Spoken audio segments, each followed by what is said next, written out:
Good morning বন্ধুরা, আমি মৌমিতা লাইফের খুঁটিনাটিতে আরও একটা নতুন দিনে তোমাদের অনেক অনেক স্বাগত। তো চলে এসেছি আরও একটা সুন্দর সানডেকে সাথে নিয়ে। তো আজকের দিনটা হচ্ছে সানডে, তো প্রত্যেককেই হ্যাপি সানডে। তো চলো সকাল সকাল একটা সুন্দর ব্রেকফাস্ট করে নিচ্ছি। আমাদের সব থেকে প্রিয় ব্রেকফাস্ট চাউমিন। তো আজকে দেখো একদম হলুদ দিয়ে ইয়েলো ইয়েলো চাউমিন করেছি।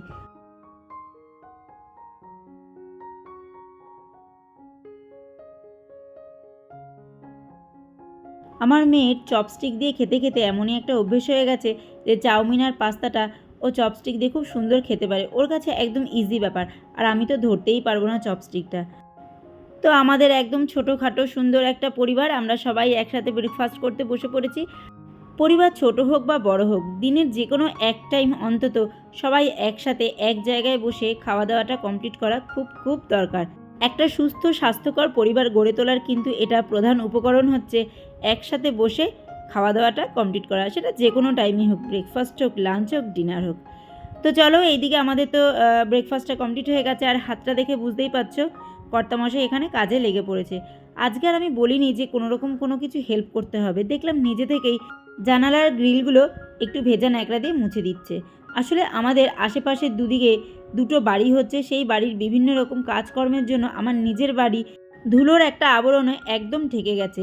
তো মাটিতে যখন আমরা খালি পায়ে হাঁটাচলা করছি না, তখন এই পায়ের দিকে তাকানো যাচ্ছে না। তোমরা খেয়াল করে দেখতে পারবে যে আমার পাটার দেখো কি অবস্থা, এত ধুলো আসছে না। আর আমার যেহেতু ওই যে জানলা বেশি, তো সেই জন্য দরজা জানলা আমি সবসময় খোলামেলাই রাখি, আর যার ফলে ঘরের ভেতরে প্রচণ্ড পরিমাণে ধুলো আসছে। রোজ আমি ডাস্টিং করি, তারপরেও প্রচুর পরিমাণে একটা ধুলোর আস্তরণ পড়ে যাচ্ছে। আসলে সিমেন্ট বালির কাজ হচ্ছে, তো তো যার জন্য ভীষণ পরিমাণে ধুলো উঠছে।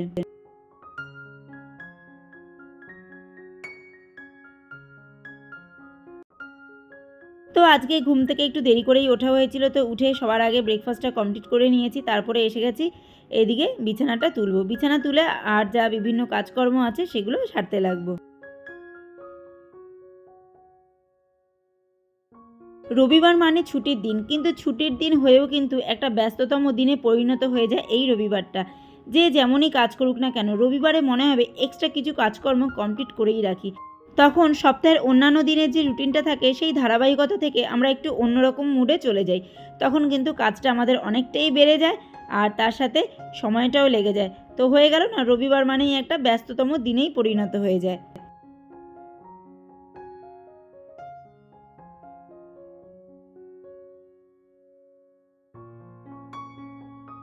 আমি যেভাবে কথা বলি, তোমরা হয়তো অনেকেই বলো যে দিদি তোমার কথা শুনতে ভালো লাগে, তুমি যে কথাগুলো বলো ভালো লাগে। আমি কিন্তু প্রকৃতপক্ষে কিন্তু এই টাইপেরই মানুষ। আমি যেই টোনে এই মুহূর্তে তোমাদের সাথে কথা বলছি, আমি কিন্তু বাস্তব জীবনেও এই টাইপেরই মানুষ। আমি জানি না আমি তোমাদের কতটা মন জয় করতে পেরেছি, তবে তোমরা এত সুন্দর সুন্দর কমেন্টগুলো করো, সেই কমেন্টগুলো কিন্তু আমার দারুণ লাগে পড়তে। তখন মনে হয় যে না, কেউ আছে, কিংবা কারা আছে যারা আমাকে পছন্দ করে, ভালোবাসে, আমার জন্য হয়তো একটু হলেও সময় ব্যয় করে। মানুষের কাছে এই সময়ের কিন্তু এখন অনেক দাম। সবথেকে মূল্যবান জিনিস হচ্ছে একটা মানুষের কাছে সময়। আর তোমরা কিন্তু আমাকে তোমাদের সবথেকে মূল্যবান জিনিসটাই দিচ্ছ, তো তার জন্য কিন্তু অনেক অনেক ধন্যবাদ। তবে ধন্যবাদ কথাটা সবসময় বলতে চাই না, কারণ ধন্যবাদ করলে কোথাও পর হয়ে যাব। তোমরা তো আমার পর নয়, তোমরা কিন্তু এখন আমার নিজের আপনজন বলতে পারো। তো যাই হোক, চলো, এই যে দেখো কর্তামশাই এখানে ফ্যানটাও পরিষ্কার করে নিচ্ছে। আসলে বাইরের দিকের যে ফ্যান দুটো আছে না, এই লিভিং রুমটা আর আমার যে ডাইনিং রুমটা রয়েছে, ওইখানের যে ফ্যানটা আছে না, ফ্যান দুটো প্রচণ্ড পরিমাণে নোংরা হয়। এই যে দেখো, দেখতেই পাচ্ছ কীরকম স্তর পরে নোংরা হয়েছে। আসলে বাইরের থেকে সম্পূর্ণ ময়লাটা টানে, ওই যে একটাই কারণ, একদম খোলামেলা যেহেতু প্রচণ্ড ধুলোবালি টানে। তো কী আর করা যাবে, ওগুলোকে একটু পরিষ্কার করতে হবে। আর এখন তো গরমকাল পড়ে গেছে, ফ্যানগুলো চলবে, তো একটু পরিষ্কার না করলে ঠিকমতো হাওয়াটাও গায়ে লাগবে না। তো দেখো, এখানে কিছু জামা কাপড় মেলা ছিল, তো সেগুলোকে একটু ভাঁজ করে রাখছি। আর দেখতেই পাচ্ছ এখন এখানে জামা কাপড় কিন্তু অনেকটা কমে গেছে। তো এই ঘরেই আসতে ভাবলাম চলো ঘরটাকে একটু চেঞ্জ করে নিই। আর চৈত্র মাস যখন পড়ে গেছে, তো আজকে মেয়ের ঘরটা, মেয়ের এই পড়ার ঘরটাকেই ঝাড়পোছের শুরুটা করে ফেলি। তো কর্তামশাই আর আমি সবার আগেই এই চিমনিটাকে বাইরে বের করে নিয়ে গেলাম। চিমনিটা অনেক দিন হলো খোলা হয়েছে, কিন্তু পরিষ্কার করে তারপরে লাগাতে হবে। কর্তামশাইয়ের টাইম হচ্ছে না, আর কিংবা একটু খামখেয়ালিতেও চিমনিটা লাগানো হচ্ছে না। তো এইবার বলেই দিয়েছি, পয়লা বৈশাখের আগে আমাকে চিমনিটা ঠিকমতো লাগিয়ে দিতে হবে। তো তারপরে এখানে আমি কিবোর্ডটা পরিষ্কার করে নিচ্ছি। কিবোর্ডটা পরিষ্কারের জন্য সবসময় আমি এরকম একটা ব্রাশ ইউজ করি। এইরকম ব্রাশগুলো দিয়ে আনাচে কানাচে যে ঝুলগুলো ধুলোগুলো পড়ে থাকে না, সেগুলো বেশ ভালো পরিষ্কার হয়ে যায়। তো ঝুলঝাড়ুটা দিয়ে এইদিকে ঘরটাকে একটু ভালো করে ঝেড়ে নিচ্ছি। তারপরে তো সমস্ত আসবাবপত্র আমার এদিক থেকে ওদিক হবেই। বছরে দুবার আমার ডিপ ক্লিনিং হয়, একবার পুজোর সময় আর একবার হচ্ছে এই পয়লা বৈশাখের সময়। আর এছাড়া তো ঝাড়পোছ আমি করতেই থাকি। তো পুজো আর পয়লা বৈশাখের সময় একটু কিন্তু ঘরের অদল বদল তোমরা দেখতেই পারবে। তো সবার আগে মেয়ের এই বইয়ের তাকটা একটু ভালো করে পরিষ্কার করে নিচ্ছি, কারণ এখন তো ক্লাস 10 হয়ে যাবে। তো 9-এ যেই সমস্ত বইপত্র খাতাপত্র আছে সেগুলো একটু বাছাবাছি করে ঠিকঠাক করে রেখে দিচ্ছি। যদিও বা সেরকম কিছু ফেলে দেওয়ার মতো নেই, কারণ ক্লাস 9 আর 10-এ সমস্তটাই লাগবে। তো যাই হোক, সেটাই আর কি একটু ভালো করে দেখে শুনে গুছিয়ে রাখবো। ওরও হেল্প লাগবে, কারণ সমস্ত জিনিস তো আর আমি বুঝতে পারবো না কোনটা কতটা কী প্রয়োজন।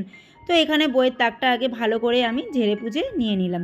তারপরে এটাও কিন্তু স্থানান্তরিত হবে, তো তোমরা দেখতেই পাবে কোথায় কী রাখছি না রাখছি।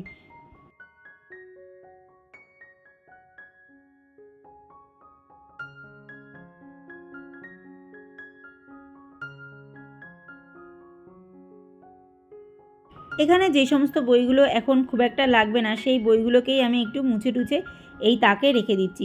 হয়তো কোনো সময় লাগলেও লাগতে পারে, তো সেই জন্য যাতে বোঝা যায় কোন বই কোনখানে আছে, সেইভাবেই আর কি একটু বুঝে এখানে গুছিয়ে রেখে দিচ্ছি। আর এই যে দেখো, এই জায়গাটা আমি ভালো করে একটু সার্ফ দিয়ে মুছে নিচ্ছি। আসলে এই টাইলসগুলো তো তোমরা হয়তো বুঝতে পারো না, একটু খাঁচকাটা খাঁচকাটা আছে, তো যার জন্য না প্রচুর পরিমাণে ময়লা জমে।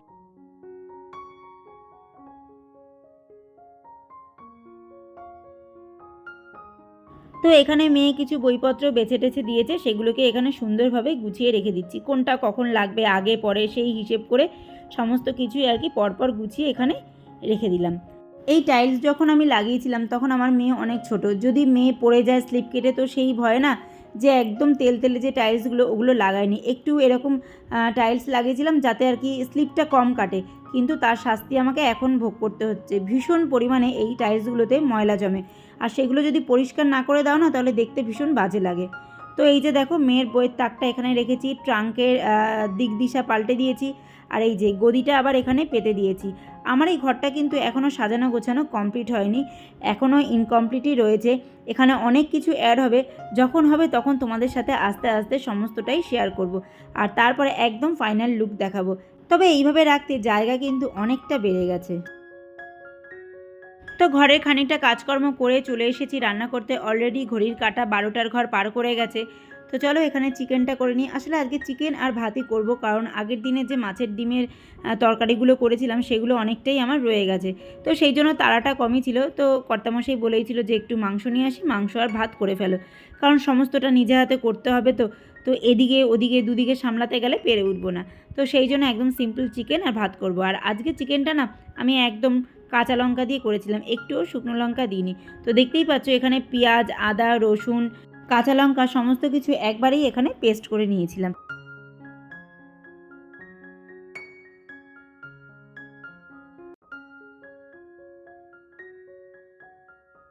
তো বাদবাকি সমস্ত শুকনো মশলাগুলো দিয়ে ভালো করে মেখে টেকে একটু তেজপাতা ফোড়ন দিয়ে চিকেনটা দিয়ে দেবো। ব্যাস, আমার সিম্পল আজকে একদম চিকেনটা রেডি হয়ে যাবে।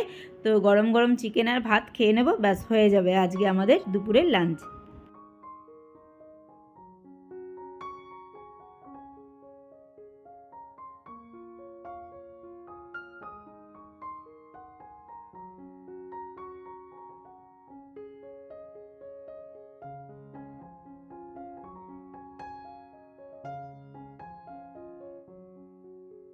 কাঁচা লঙ্কা দিয়ে করেছি ঠিকই, কিন্তু দেখো চিকেনের কালারটা কিন্তু তাও অনেকটা সুন্দর এসছে। একটা টমেটো দিয়েছিলাম, খুব বেশি টমেটো দিইনি, ছোটো দেখেই একটা টমেটো দিয়েছিলাম, কিন্তু চিকেনের কালারটা কিন্তু খুব সুন্দর এসছে। যেমন কালারটা এসছে তেমন খেতেও কিন্তু অনেক ভালো লাগছিলো।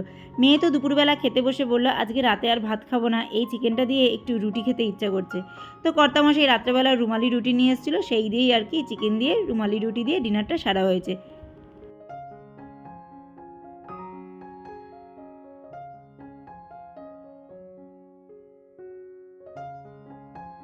তো এইদিকে চিকেনটা রান্না হচ্ছে, তো ততক্ষণে চলে এলাম আমি এইদিকে আরও খানিকটা কাজকর্ম কমপ্লিট করতে। তো এই যে টেবিলটা দেখতে পাচ্ছ, এইটা মেয়ের পড়ার ঘরেই ছিল, এটা পড়ার ঘর থেকে এক্সট্রা হয়ে গেছে, সেটা বার করে এনেছি। কিন্তু এটাকে এবার কোথায় রাখবো সেটাই আর বুঝে পারছি না। আর এমনই একটা জিনিস যে আমি এটাকে বাদও দিয়ে দিতে পারবো না। ওই যে তোমাদের বলি প্রতিটা জিনিসের সাথে কিন্তু আমার একটা অনেক বড় স্মৃতি জুড়ে আছে। যেমন এই টেবিলটা হচ্ছে আমার প্রথম টিভি রাখার টেবিল। আমি যখন প্রথম টিভি কিনি তখন এই টেবিলটাও একসাথে কেনা হয়েছিল। এটার নিচেও একটা তাক ছিল, কিন্তু ওই যে মেয়ে এই টেবিলটাকে পরে আর কি পড়ার টেবিল বানিয়েছিল বলে নিচের তাকটাকে খুলে দিয়েছিলাম, ওই টেবিলটার উপর পড়াশুনো করতো। তো এটার সাথেও বুঝতে পারছো অনেক বড় স্মৃতি জড়িয়ে আছে। তো এটা তো কোনো রকমে ওই বাদের খাতায় রেখে দেবো, সেরকম পাবলিক নই আমি। তো এটাকেও কোনো না কোনো একটা কাজে নিশ্চয়ই ব্যবহার করব, কিন্তু এই যে ভাবতে হচ্ছে যে কোথায় রাখবো। তো যাই হোক, ভাবনা চিন্তা পরে করে নেবো, কারণ সব ঘর তো আর একসাথে আমি পরিষ্কার করছি না এই মুহূর্তে। সবে মেয়ের পড়ার ঘরটা দিয়ে শুরু করেছি, এরপরে বাদবাকি আর তো সমস্ত ঘর পড়ে রয়েছে। ঠিক কোনো না কোনো একটা কাজে কোথাও না কোথাও তোমরা এটাকে দেখতেই পাবে। তো চলো এখন ঘরটাকে ঝাড় দিয়ে নিই, ঘরটা ঝাড় দিয়ে আবার রান্নার দিকে চলে যাব। হ্যাঁ, আজকে কর্তামশাই আজকে আমাকে আবার ঘর মোছাতে হেল্প করেছে। ও বললো তুমি এদিকে রান্নাটা তাড়াতাড়ি করে সেরে নাও, আমি ততক্ষণে ঘরটাকে মুছে দিই, তাহলে একসাথে সবাই মিলে তাড়াতাড়ি খেতে বসতে পারবো। এর মধ্যেই এলো একটা পার্সেল। তো চলো দেখে নাও পার্সেলটাতে কী আছে। সত্যি জিনিসটা যা এসছে না, আমাকে একদম খুশ করে দিয়েছে বলতে পারো। মানে আমি এতটা আশাই করিনি যে এতটা সুন্দর এই জিনিসটা আসবে। কর্তামশাইয়ের কাছে তো খালি বকবক শুনছি যে তুমি এই জিনিস অর্ডার করেছো, ছোটোখাটো একটা জিনিস আসবে, তুমি তো বোঝো না, দেখেই সমস্ত কিছু লাফাও। কিন্তু বিশ্বাস করো বন্ধুরা, জিনিসটা এত সুন্দর এসছে, আমার তো খুব খুব পছন্দ হয়েছে।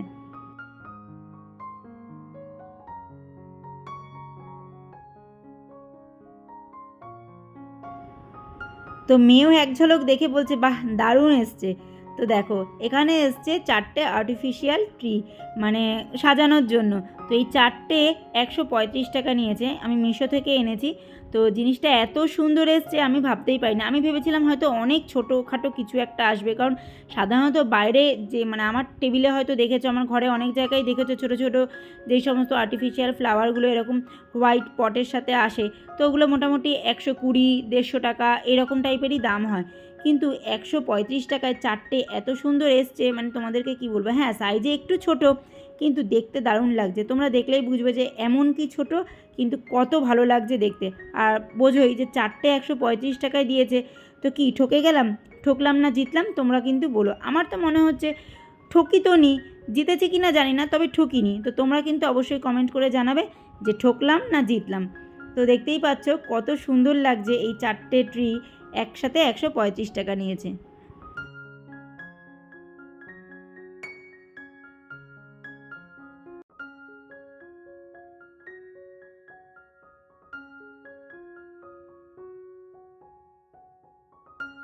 মেয়ে আমাকে জিজ্ঞাসা করছে মা তোমার কোনটা বেশি ভালো লাগছে, তাই দেখালাম যে আমার ওইটা ভালো লাগছে। তোমাদের এই 4টের মধ্যে কোনটা বেশি ভালো লাগছে অবশ্যই কিন্তু জানিও। তো চলো এখন এবার এগুলোকে রেখে দিই। এগুলো কোথায় কখন ইউজ হবে তোমরা সব দেখতে পারবে। রান্নাঘরেরও একটা খুব সুন্দর মেকওভার ভিডিও নিয়ে আসছি, অনেক কিছু অ্যাড হবে। তো দেখতে থাকো, আমার সম্পূর্ণ ভিডিওগুলো তোমরা দেখতে থাকো, সম্পূর্ণ ব্লগগুলো তোমরা দেখতে থাকো। অবশ্যই তোমরা দেখে নেবে কোথায় আমি কখন কি করছি। তো দেখো মেয়ে ওখান থেকে একটা নিয়ে চলে এসেছে, বলছে আমি আমার এই শোকেসটার মধ্যে রাখবো। তো দুটো একসাথে নিয়ে এসছে, ও দেখবে আগে কোনটা ভালো লাগছে তারপরেই সেটা সিলেক্ট করবে। তো লাস্টে এইটাই ঠিক হলো যে না, ও এটাই রাখবে। আর এই পাথরগুলো তোমরা দেখে হয়তো চিনতে পারবে, সেই যে ঘুরতে গেছিলাম জুলুকে ঋষিখোলা, সেখান থেকে নিয়ে এসেছিলো এগুলোকে। এখানে সুন্দর করে মুছে টুছে সাজিয়ে গুছিয়ে রেখে দিয়েছে। তো চলো বন্ধুরা, আমি কিন্তু আমার ভিডিওর শেষ পর্যায়ে চলে এসেছি। তো আজকের পর্ব এতটুকুই রাখছি, আবার দেখাবে নতুন এক পর্ব নিয়ে। তোমরা সবাই ভালো থেকো, সুস্থ থেকো, সাবধানে থেকো, আর এইভাবে আমাকে সাপোর্ট করে আমার পাশে থেকে যেও।